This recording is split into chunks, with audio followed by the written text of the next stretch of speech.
সরকারের নির্দেশনা অনুযায়ী আমরা এক বা একাধিক ট্যাগ অফিসার প্রত্যেকটা ফিলিং স্টেশনের জন্য নিয়োগ করে দিয়েছি।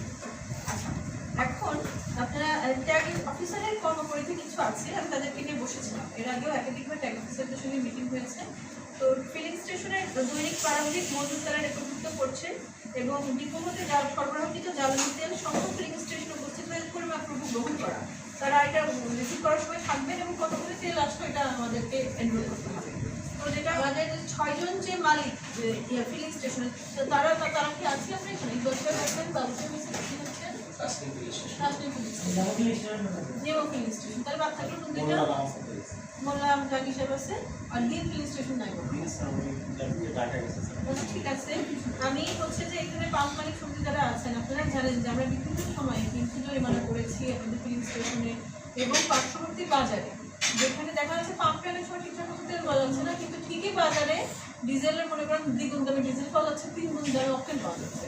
তো এইটা হচ্ছে যে আমাদের কনসার্নের বিষয়টা হচ্ছে এইটা, আমরা যারা সবাই মিলে চেষ্টা করতেছি যাতে হচ্ছে যে একটা স্থিতিশীল পরিবেশ রাখা যায়, কোনো ক্রাইসিস তৈরি না হয়। আমরা এটা একটু এই বিষয়টা আমরা খুব বড় খুবই চিন্তিত আর কি। আমরা আসলে আমাদের পাম্প মালিক যারা আছেন আমি আসলে আপনাদের সহযোগিতা চাচ্ছি। এটা আমরা আজকে ডেকেছি আপনাদের একটু বকাঝকা করার জন্য না বা অন্য কোনো বিষয় না, আমি আপনাদের সম্পূর্ণ সহযোগিতা চাচ্ছি। হ্যাঁ, যাতে জ্বালানি তেলের কৃত্রিম কোনো সংকট যাতে তৈরি না হয় এবং সেটার কারণে যেন আমরা মানে ক্ষতিগ্রস্ত না হই, ঠিক আছে, এবং সরকারের ভাবমূর্তি যাতে নষ্ট না হয়, এই যে বিষয়টা। এখন বেশ আমি আপনাদের সবার কাছ থেকে শুনবো। আমি আমার কিছু পয়েন্ট এসছে, আমি সেগুলো একটু বলতে চাচ্ছি। যেমন হচ্ছে যে বেশ কিছু জায়গায় আছে, আমি কিন্তু আপনাদের এর আগেও নির্দেশনা দিয়েছিলাম যে আপনারা প্রত্যেকটা ফিলিং স্টেশনে সিসিটিভি ক্যামেরা লাগান, 2-3টা ক্যামেরা লাগান। হ্যাঁ, আর আপনারা বলেছিলেন মাঝে মধ্যে আমাকে কিন্তু ফোন দেন যে ম্যাডাম অনেক লোক জমে গেছে, মানে আমরা আইন শৃঙ্খলা রক্ষা করতে পারছি না। তখন আমরা যেটা করি ওসিকে ফোন দিয়েই বলে দিই আপনি কয়েকদিন পোস্ট পাঠান। এবং অনেক সময় দেখা যাচ্ছে উত্তেজিত লোকে তো আপনাদের সঙ্গে হয়তো বা একটু খারাপ আচরণও করে ফেলে। তো এই জিনিসটা প্রিভেন্ট করার জন্য আমাদের যেটা সর্বপ্রথম করা প্রয়োজন সিসিটিভি ক্যামেরা লাগানো প্রয়োজন। সিসিটিভি ক্যামেরা লাগালে লোকজন একটু সাবধান থাকবে, কথা বলতেছে উল্টাপাল্টা আচরণ করছে সেটা কিন্তু সিসিটিভি ক্যামেরাতে ধরা পড়তেছে, ঠিক আছে। আমি আপনাদের প্রতি অনুরোধ করবো, এটা আমি জেলা মিটিংয়েও বলেছি, আপনাদের প্রতি অনুরোধ করবো যে আপনারা যেন সিসিটিভি ক্যামেরা লাগান অন্তত। এই জন্য আপনাদেরকে আমি বারবার বলছি যে আপনারা যদি কোনো কারণে খোলা তেল বিক্রি তো সম্পূর্ণ নিষেধ, কিন্তু যেগুলো জরুরি সেবা আছে এবং হাসপাতাল আপনাকে দিতে হবে, কারণ যেন একটা বন্ধ হয়ে যাবে। তাছাড়া আমার তো এখানে হাসপাতাল তো আসলে কারেন্ট চলে সম্ভব না, তাদের জন্য আপনি যেটা করবেন যে একটা রেজিস্টার মেনটেন করবেন, পাকা খাতা।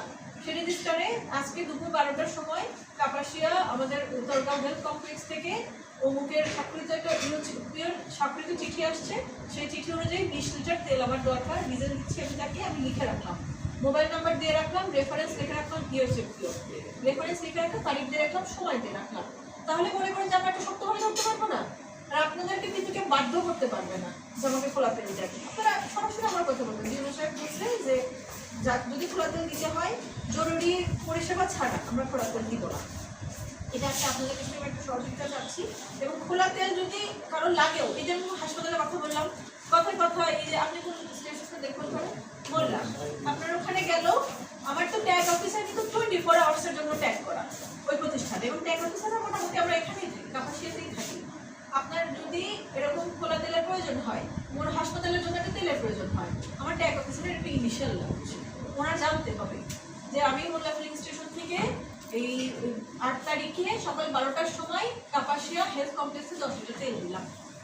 আমার মনে করেন যে আজকে সকাল 10টার সময় আমার 500 লিটার ডিজেল আসছে, এই 500 লিটার ডিজেলের মধ্যে 10 লিটার তেল আমার গেছে কাপাসিয়া হেলথ কমপ্লেক্সে, এটা আমার ট্যাগ অফিসারকে জানতে হবে। এটা আপনারা একটু টাইমলি তাকে সহযোগিতা করবেন আর কি।